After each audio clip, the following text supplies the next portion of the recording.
Une ville prête à s'embraser en été. Chaleur et corps qui s'entrechoquent, tel est le New York qui surgit des premiers films de Spike Lee à partir des années 80.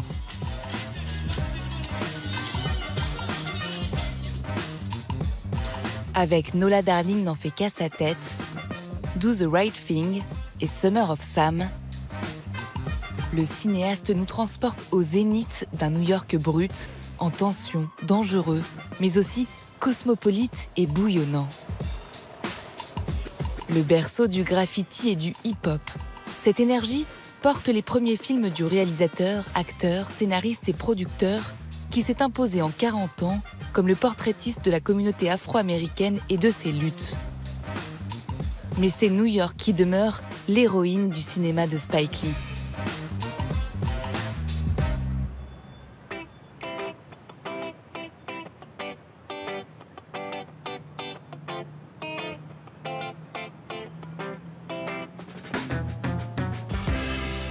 Je m'appelle Tracy Camilla Jones et je suis l'actrice principale du film Nola Darling.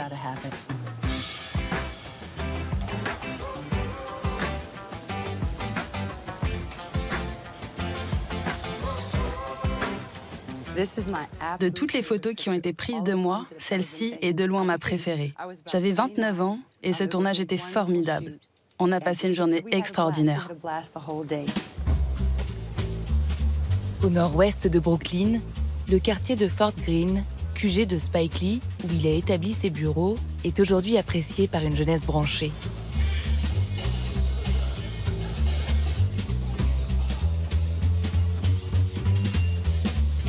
À partir des années 80, une classe moyenne d'intellectuels et d'artistes afro-américains restaure ces maisons en pierre brune, alors à l'abandon. Fils d'un musicien et d'une enseignante, Spike Lee y vit dès 1969, à l'âge de 12 ans, au contact d'artistes en plein mouvement d'émancipation des Afro-Américains. Après plusieurs films d'étudiants, il s'intéresse à la fin des années 80 à la jeunesse de son quartier pour son premier long métrage, Nola Darling n'en fait qu'à sa tête. Spike Lee tourne en un été ce film en noir et blanc, un hommage à la nouvelle vague. Ce n'était même pas du film à petit budget, c'était du zéro budget. Nous devions fuir la police car on filmait dans des lieux où nous n'avions aucun permis. Tracy Camilla Jones, l'actrice principale du film, interprète Nola Darling, une artiste vingtenaire, libérée sexuellement qui refuse l'exclusivité pourtant réclamée par ses 3 amants. Tout est une question de contrôle. Ma tête, mon corps, à qui il appartient, à eux ou à moi? Pour son premier film, Spike Lee tente un regard féministe, presque provocateur pour son temps. Nola Darling est très indépendante. Elle a décidé que non, elle ne s'engagera pas avec ces hommes puisqu'aucun d'entre eux ne la comble individuellement. C'est une artiste comme moi et elle a une forte volonté. Elle profite simplement de la vie sans faire de concessions ni compromis.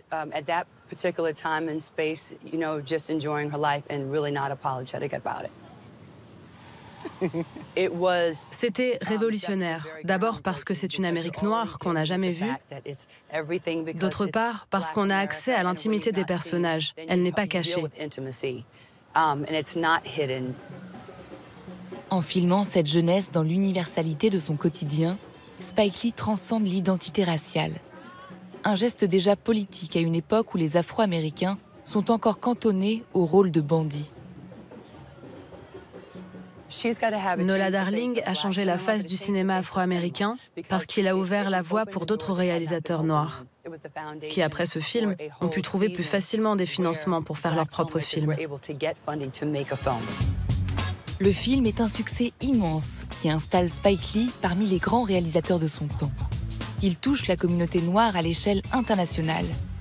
Il en sera désormais le porte-voix. Prenant conscience de sa nouvelle responsabilité, le cinéaste acère son propos. 3 ans plus tard, Spike Lee affronte la question du racisme dans Do the Right Thing, tourné au cœur de l'été 1989, à 3 km de Fort Greene.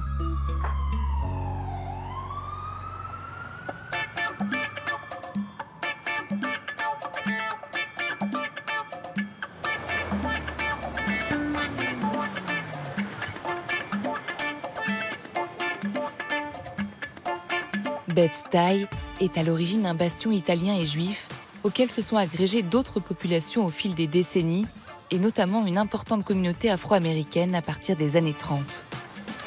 Ce melting pot communautaire est la toile de fond du film de Spike Lee.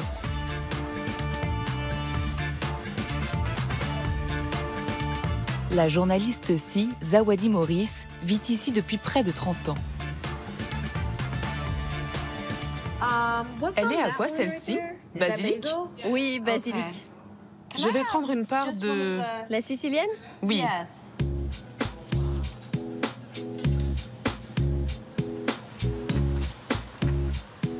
It absolutely was an accurate depiction of what Bedford-Stuyvesant is. Le film est un miroir du quartier de Bed-Stuy, de ses pizzerias aux bodegas, en passant par les commerçants asiatiques. Quand vous êtes ici, le sens de la communauté est très fort. Les gens prennent soin de leurs voisins, de leur entourage. Dans cette chronique du racisme ordinaire, Spike Lee filme le quartier comme un village. Le temps d'une journée, on y croise Mookie, un jeune livreur de pizza interprété par le réalisateur qui travaille pour Sal, le propriétaire italien. Sal, pourquoi n'y a-t-il pas de noir sur le mur? Tu veux des noirs sur le mur? Ouvre ton propre restaurant. Tu y feras ce que tu veux. Tu pourras mettre des photos de toute ta famille. Mais ici, c'est ma pizzeria. Je mets des photos d'Italo-Américains. Capisci? Alors que la chaleur devient étouffante, les frustrations et les préjugés raciaux entre les deux communautés s'exacerbent.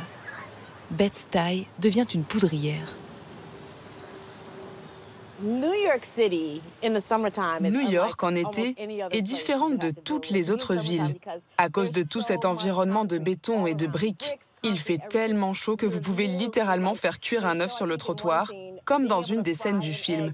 Ce n'est pas une chaleur normale, c'est une cocotte minute sous pression. C'est transpirant, sans échappatoire. Tout peut exploser, tout peut imploser. Et les conséquences sont totalement imprévisibles.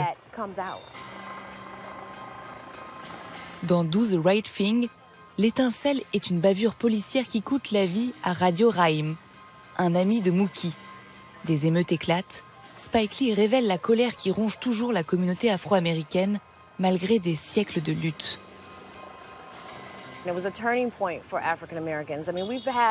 Le film a été un tournant pour les Afro-Américains. Notre communauté subit toutes les souffrances de l'Amérique depuis les premiers jours. Dans les années 60 et 70, il y a bien eu des soulèvements, des mouvements de contestation comme les Black Panthers. Mais dans les années 80, il y a toute une génération de jeunes qui ressentent encore et toujours la pression du simple fait d'être noir en Amérique. Et ce film nous a donné la permission de crier, de hurler, de dire « non, ça suffit ». Ce film, considéré comme le plus politique du cinéaste, l'assoit comme réalisateur militant, défenseur officiel de la cause afro-américaine. 3 ans plus tard, en 1992, il signe Malcolm X, biopic hollywoodien consacré à la grande figure noire américaine de la radicalité, assassinée à Harlem en 1965.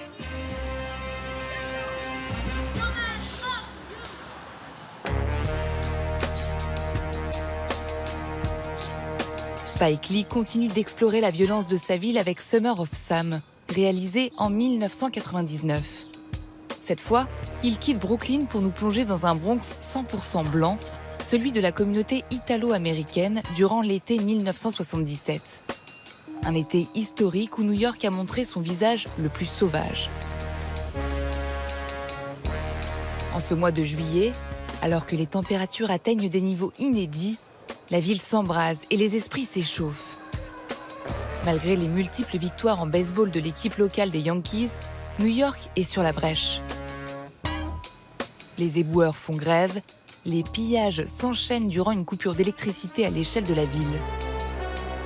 Mais surtout, un tueur en série surnommé le fils de Sam sévit dans les environs. Il y a cette citation dans le film. New York City, la ville que j'aime et que je déteste tout autant. Cela reflète bien ce qui se passe dans le film. Vous avez les victoires au baseball, vous avez une extraordinaire diversité, vous avez de nouveaux développements passionnants, comme la scène punk rock, vous avez 5 quartiers, 5 arrondissements qui débordent de vie et d'enthousiasme. C'est la ville qui ne dort jamais, c'est le glamour. Vous ne savez jamais ce qui vous attend. Chaque jour est imprévisible. Mais à cela s'ajoute la montée en flèche du taux de criminalité, les tensions raciales, les tueurs en série, les pannes d'électricité. Vous avez donc le frisson de New York, mais aussi tout ce qui fait la laideur d'un paysage urbain. Dans cette ambiance chaotique, Spike Lee suit les caïds machos du quartier. Parmi eux, Richie, un jeune blanc interprété par Adrien Brody, se découvre une passion pour le punk anglais en plein apogée du disco et cache son homosexualité. Sa différence le rend suspect aux yeux de sa communauté, qui en fait son bouc émissaire. Elle l'accuse d'être le fils de Sam. The climax of the movie is basically the build-up of all this anger and fear and anxiety. Le point culminant du film est essentiellement l'accumulation de cette anxiété et de cette peur du meurtrier. Les personnages pensent que la menace est dans leur rang. C'est ainsi que s'installe une sorte de mentalité de lynchage, où l'on s'en prend aux personnes différentes. Ils s'en prennent aussi durement que possible à l'un de leurs anciens meilleurs amis, parce que son changement de coiffure les dérange. Son style de vie les dérange. Le personnage d'Adrien Brody représente non seulement le changement, mais le changement au sein d'une communauté qui ne veut pas changer. Le regard ironique de Spike Lee invite ici à une réflexion sur les égarements d'esprit étriqués. Le réalisateur s'amuse aussi à souligner ses propres contradictions.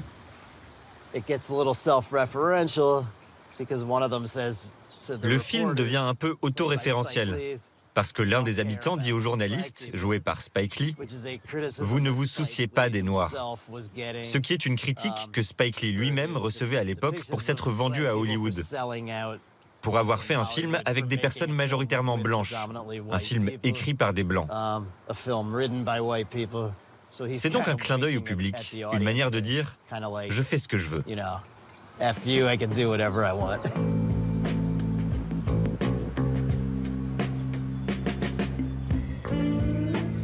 Spike Lee ne fait aucune concession. Certains lui reprochent d'ailleurs d'attiser les tensions. Pourtant, si New York est parfois violente, c'est la tolérance et l'amour de la différence qu'il invoque. Une invitation à garder la tête froide, même au cœur de l'été new-yorkais.